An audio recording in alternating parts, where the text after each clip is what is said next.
Hello, my amazing Rinky Dinkies, and Happy New Year. Just kidding, it's not New Year's.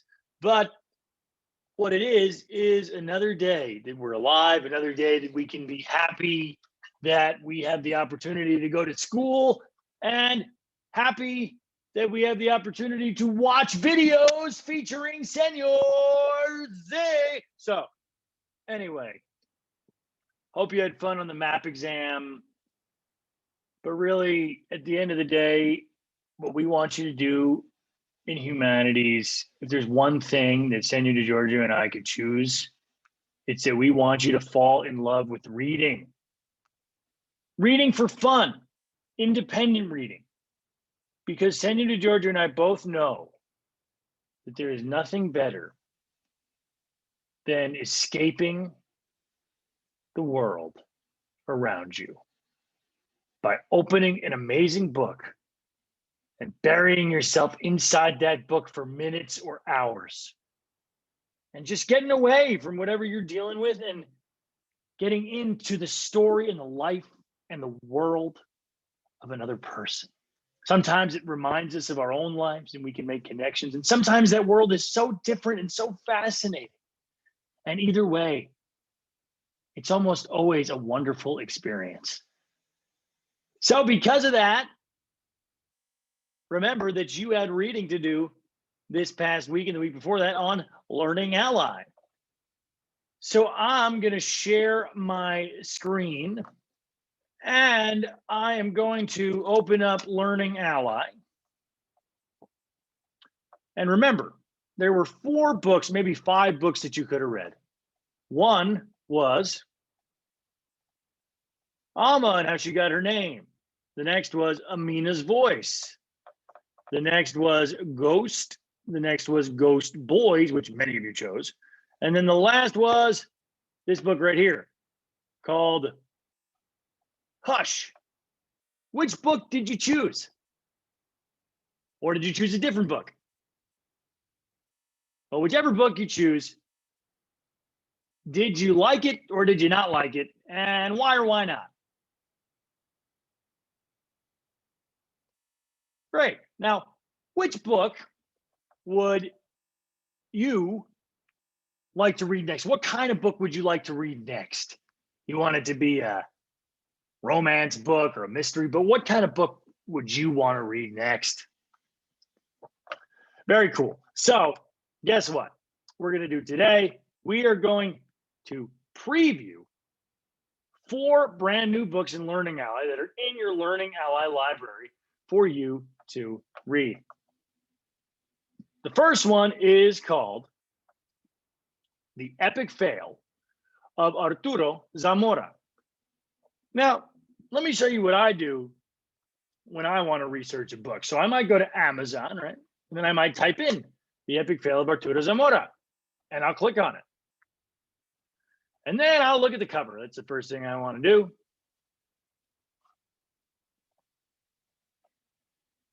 And there's the cover. Now, when you look at that cover, does that make you want to read the book? Why or why not?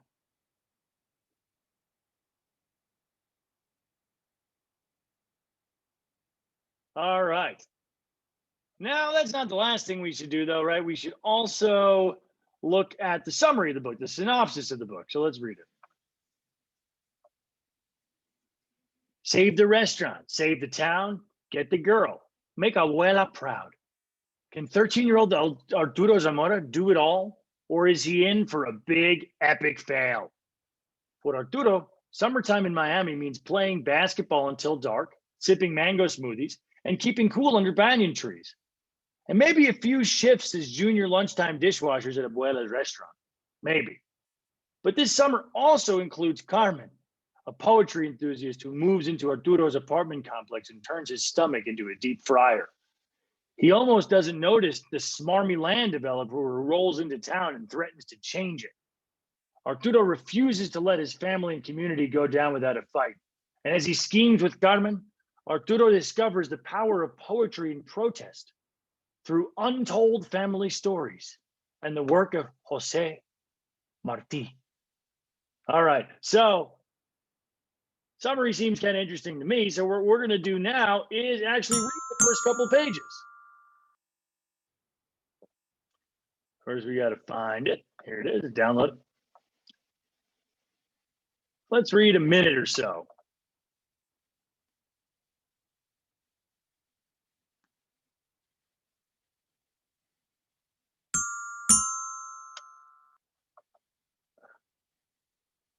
The Epic Fail of Arturo Zamora. Note to self. I'm officially resigning from love. Time in a cell will do that to a kid. For the record, I didn't do it. Well, I didn't mean for what I did to blow up in my face. This should have been the best night of my life. I was going to save the restaurant, save the town, get the girl, make Abuela proud. I imagined myself riding a tan horse into the summer sunset, swatting any mosquito that tried to sting my awesomeness. Instead, I'm locked in a small room that smells like chorizo and stale popcorn, while my archenemy continues to brainwash the community with reggaeton and free sunscreen. I'm sitting on a cracked vinyl sofa, staring out at my abuela's restaurant from a tiny window while I await my sentence. The only thing I've learned from this crazy course of events is that no matter how much we try to believe David beat Goliath, the reality is that the big guy always wins. Even if the big guy is actually a 5'3", flamboyantly dressed land developer with stupendously gelled hair. My little slingshot didn't even bruise his forehead. I also learned that love is a giant pretzel, twisty, salty. It leaves you dry and thirsty. Love's a giant pretzel. Well, that's news to me. That's an interesting metaphor. You'll learn more about metaphors later this year. Anyway, does that sound like a book that you might want to read? Why or why not? Now, don't just say yes because it sounds interesting or no because it sounds boring. No, I want you to tell me what about the book you like or don't like. For example, oh, I relate to the idea of love being a giant pretzel. It twists you up into knots. And it reminds me of this one time that I was in love and this is how I felt, et cetera, right? Or, oh, I call my grandma abuela too, and I really want to make her proud. So I relate to the character, and that's why I want to read this book. Or I really don't want to read this book because I don't know what the word flamboyantly means and stupendously, and it just seems a little bit too hard for me. That might be another thing you could say, right? Be specific. Don't just say, oh, I like it because it seems interesting, or no, I don't like it because it seems boring. All right, can't wait to hear whether you want to read this first book. Now let's look at the next book. The next book that we have for you to preview today is called Steph Soto, Taco Queen. So we're going to download it. And then we're going to go look it up on Amazon while it's downloading so we can look at that cover more closely and see whether we like it.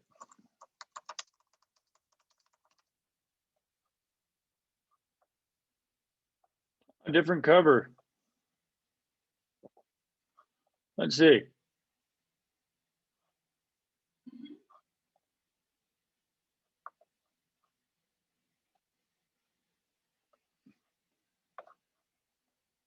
All right, when we look at this cover, what do you notice? And does it make you want to read the book? Why or why not? Again, be specific. Point out details that you like or that you don't like. All right, there you go. Steph Soto, Taco Queen. Now let's read the summary. Estefania Steph Soto is itching to shake off the onion and cilantro embrace of Tia Perla, her family's taco truck.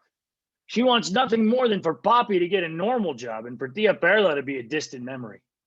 Then maybe everyone at school will stop seeing her as the taco queen. But when her family's livelihood is threatened and it looks like her wish will finally come true, Steph surprises everyone, including herself, by becoming the truck's unlikely champion. In this fun and heartfelt novel, Steph will discover what matters most: and ultimately embrace an identity that even includes old Tia Perla. What do you think of the synopsis? Do you like it? Does it make you want to read the book? Why or why not? All right, now let's listen to some of it. Chapter 1. Papi had pretty much promised to stop bringing Tia Perla to St. Scholastica School, but when the last bell rings on a Monday afternoon, there she is just the same, waiting for me in the parking lot. Tia Perla, yet again. Tia Perla, like always. Tia Perla, huffing and wheezing and looking a little bit grubby no matter how clean she actually is. Tia Perla, leaving anyone who comes near her smelling like jalapenos and cooking oil. A not exactly bad combination that clings to your hair and crawls under your fingernails.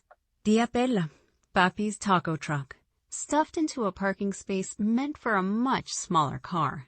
A normal car. A station wagon. Something beige or black or white with 4 doors and power windows. I must look as annoyed as I feel because just then my best friend Amanda Garcia stops explaining how she turned an old t-shirt into a new headband and wags her finger. "Watch it, Steph," she warns in her best scolding abuelita voice. "Keep rolling your eyes like that and they'll get stuck up there." I roll my eyes at her so hard they almost bounce off my forehead. She snorts, pulls the headband over her ears, and jogs off to soccer practice, leaving me to deal with Papi and old Tia Perla on my own. I didn't mind the taco truck when I was younger, and seeing Tia Perla in the parking lot of my Catholic school meant corn chips and cold soda for all my friends. Back then, when Papi lifted me up into her front seat, I was playground royalty. No one else got picked up in a taco truck. But now hardly anyone else gets picked up at all, let alone in a taco truck. I've been negotiating for months, trying to persuade Mommy and Papi to let me walk alone. Not even all the way home. Just to the gas station a few blocks away from St. Scholastica, where Papi parks the truck most afternoons. I'd head straight there, I swore. Wouldn't stop for anything, wouldn't talk to anybody. I could tell they weren't crazy about the idea, but this weekend, Mommy and Papi had finally given in. So why was Tia Perla in the parking lot, with Papi in the front seat waving? All right, why was Tia Perla in the parking lot with Papi in the front seat waving? Well, what do you think of this book? What do you like or not like about it, and do you want to read it? Do you like it more than the last one, less than the last one? What does it remind you of in your own life? Does it remind you of any books that you read before? Do you like any of the characters? Why or why not? Do you like any of what the characters say? Why or why not? Be specific. Is there a specific line that you like in this text? Come on, don't be shy. Tell us what you like or don't like. All right, let's check out the next book now. There are 2 more left. The next one is going to be this book called Patina. It's the next book after the book Ghost, which some of you already read. So this one really you should only read if you read the book Ghost, but if you think this one's really cool, then you might want to start by reading Ghost. And then you can read Patina. So let's see. And let's also look it up here in Amazon.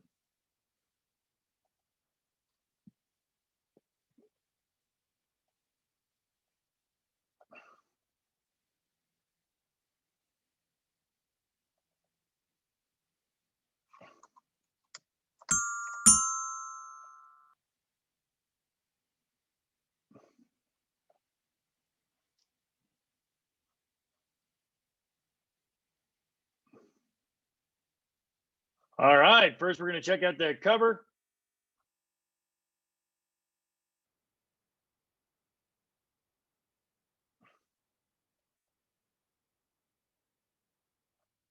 Now, when we look at this cover, Patty Ain't No Junk by Jason Reynolds. Does it make us want to read the book? What do we notice about it? All right, now let's look at that synopsis.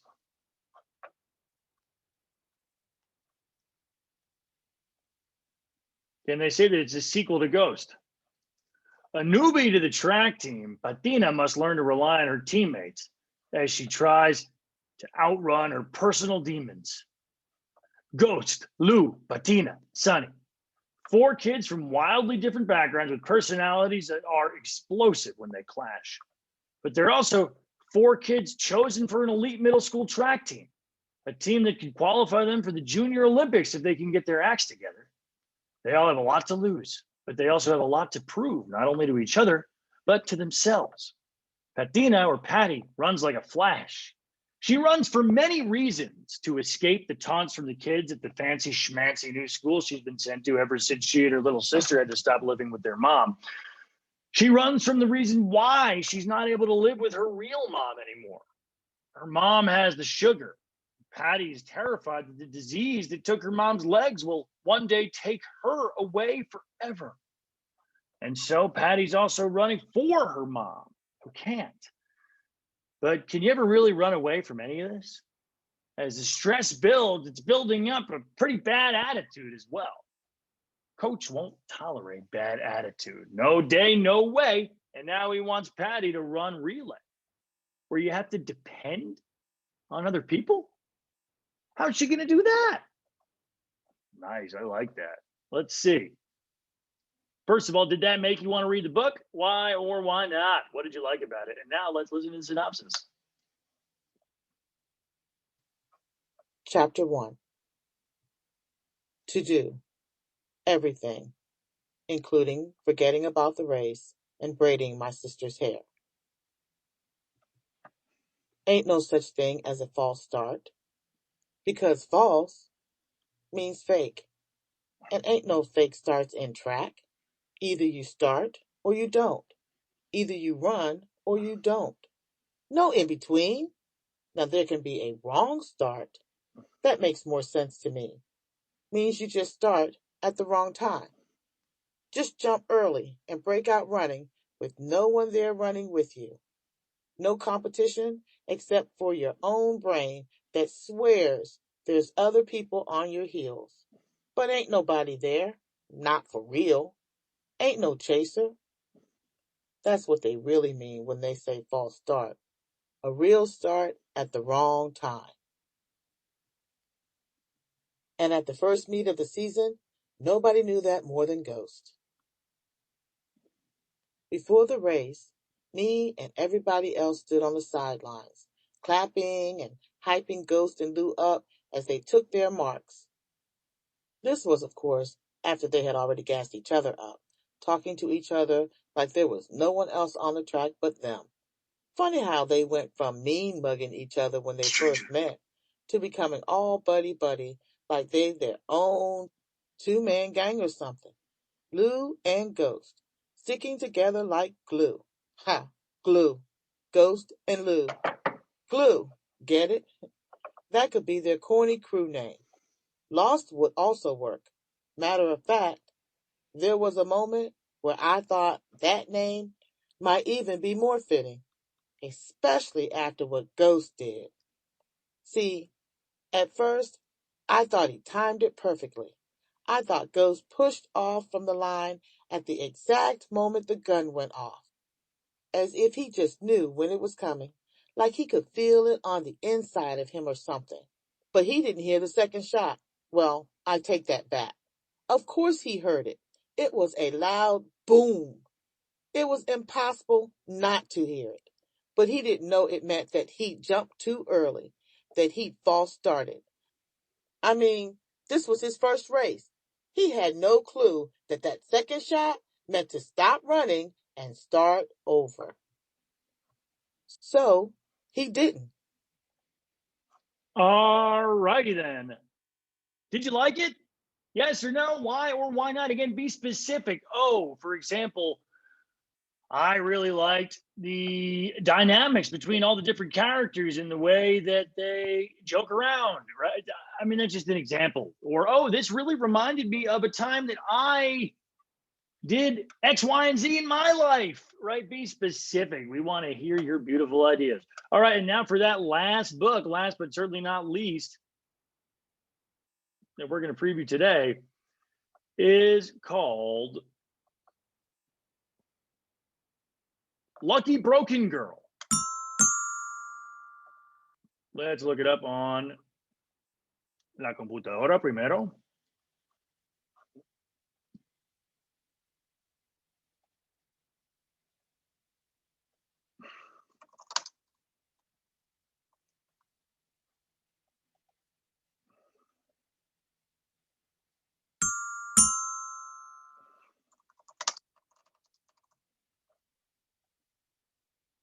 There we go.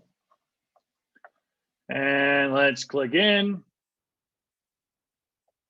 And let's look at that cover.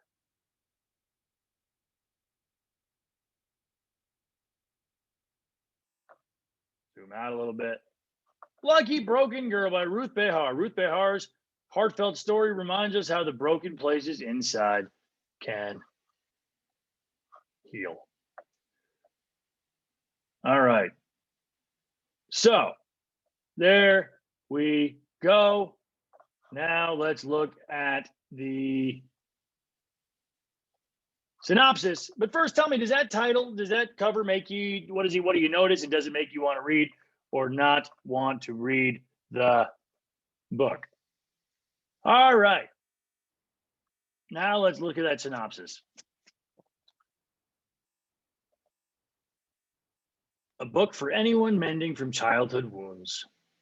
Sandra Cisneros, author of The House on Mango Street. So that's what another author said about this book. In this unforgettable multicultural coming-of-age narrative, based on the author's childhood in the 1960s, a young Cuban Jewish immigrant girl is adjusting to her new life in New York City when her American dream is suddenly derailed. Ruthie's plight will intrigue readers, and her powerful story of strength and resilience, full of color, light, and poignancy, will stay with them for a long time. Ruthie Mizrahi and her family recently emigrated from Castros, Cuba to New York City. Just when she's finally beginning to gain confidence in her mastery of English and enjoying her reign as her neighborhood's hopscotch queen, a horrific car accident leaves her in a body cast and confined her to her bed for a long recovery. As Ruthie's world shrinks because of her inability to move, her powers of observation and her heart grow larger, and she comes to understand how fragile life is, how vulnerable we all are as human beings, and how friends, neighbors, and the power of the arts can sweeten even the worst of times. All right. So that's Lucky Broken Girl. When you heard that, did it make you want to read it or not? Why or why not? And now finally, let's listen to it.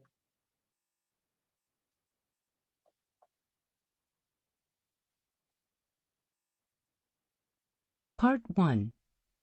Miss Hopscotch, Queen of Queens. I am not dumb.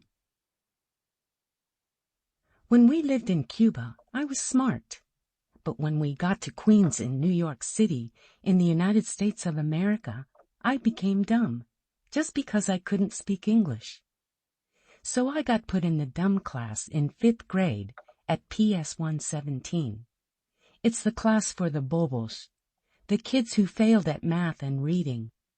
Also in it are the kids the teachers called delinquents. They come to school late and talk back, and are always chewing gum.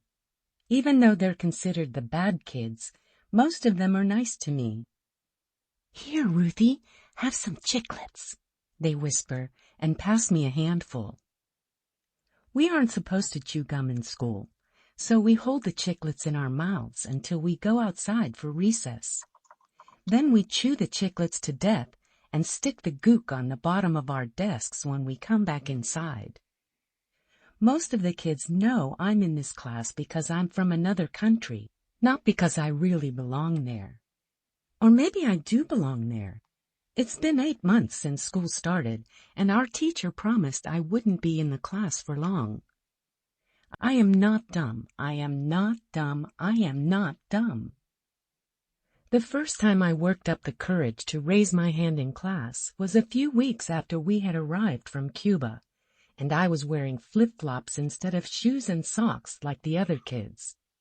But when our teacher, Mrs. Sirota, called on me to answer the math problem, I didn't have the words to say the number in English. "Well, Ruth," she asked, staring down at my bare feet, "do you know the answer or not?" I froze, and a few kids laughed at me, but not Ramu. He's not dumb either. Ramu is in our class because he's also from a different country. He comes from India and was raised there by his grandmother, who only speaks a language called Bengali. His parents came to New York first, and after they made enough money, they brought Ramu and his little brother Avik here. Ramu has picked up English faster than I have because his parents know English and force him to speak it at home. Mine are always yelling, "Habla en español," especially Mommy, who can understand a little English, but is usually too embarrassed to try to speak it. Well, that was the last one for today. Did you like it? Why or why not? And does that little passage make you want to read it or not? And why? Again, be specific. Oh, because I also like to hide my gum from my teacher, and I really relate to that idea. Maybe I'll relate to more things that come up in this story. Or I sometimes need to tell myself over and over again that I'm not dumb, because sometimes I really do feel dumb inside.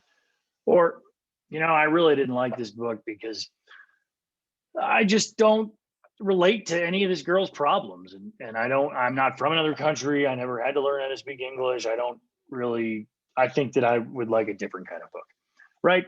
That's what we mean when we say be specific. That's what we mean. My face was not gone, but now it's here again. Okay, so that's it, Rinky Dinkies. That's what you're going to do. And then finally, the last question for today is, which of those 4 books, actually, I'll share my screen again. Which of those 4 books do you want to read? Which of those 4 books are you going to read for 30 minutes every night? Remember, 30 minutes every night. Are you going to read? Where are they? Patina, Lucky Broken Girl,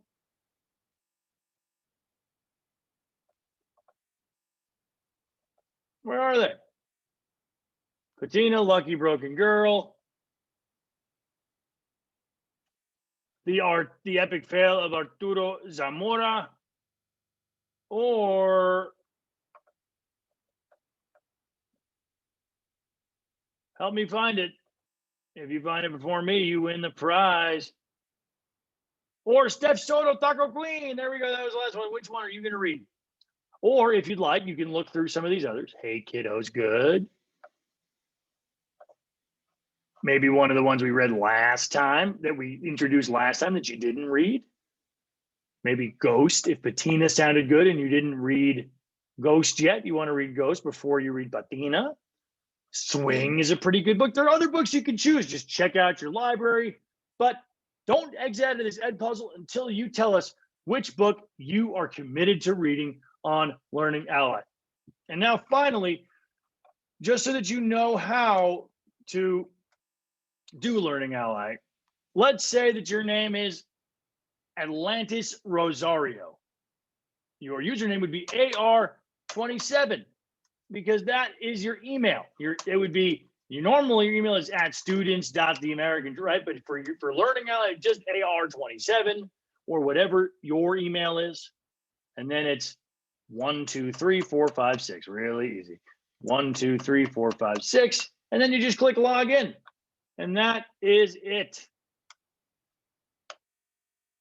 So play around with some books, maybe read a little bit more of those 4 books, and then decide which book are you going to read. We can't wait to hear it. And for the rest of class, until it's time for your next Google Classroom class, get to reading. Have fun. And I will see you later, Rinky Dinkies. Let me know if you have any questions, or for some reason you can't log into Learning Ally. Sending to Giorgio and I are always more than happy to